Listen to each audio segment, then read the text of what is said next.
2022 কাতার বিশ্বকাপের quarter final থেকে Brazil হতাশাজনক বিদায়ের পরই আনচেলত্তিকে নিয়ে প্রথম গুঞ্জন উঠেছিল।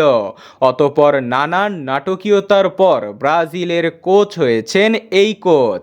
ক্লাব ফুটবলে অসামান্য সব অর্জন আনচেলত্তির।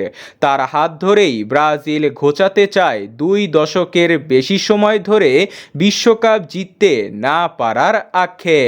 ব্রাজিলের সাথে আনচেলত্তির 14 মাসের অর্থাৎ 2026 বিশ্বকাপ পর্যন্ত চুক্তি হয়েছে। আর এই 14 মাসে সিবিএফ মাসিক বেতন হিসাবে আনচেলত্তিকে প্রায় $7 লক্ষ, যা বাংলা টাকায় 8 কোটি 50 লক্ষ টাকা করে দিবে, যেটা বাৎসরিক বেতন হবে প্রায় 102 কোটি টাকার মতো।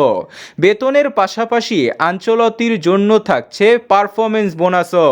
26 বিশ্বকাপ জিতাতে পারলে বেতনের পাশাপাশি পাবেন $55 লাখ, প্রায় 66 কোটি টাকার মতো। বেতন বোনাসের বাইরেও আরও বেশ কিছু সুবিধা পাবেন তিনি।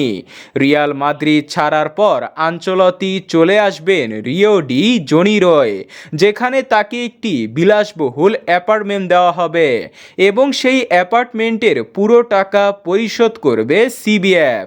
এছাড়াও সিবিএফ এর কাছ থেকে বিদেশ ভ্রমণের জন্য প্রাইভেট জেট পাবেন তিনি। থাকবে জীবন বীমারও সুবিধা।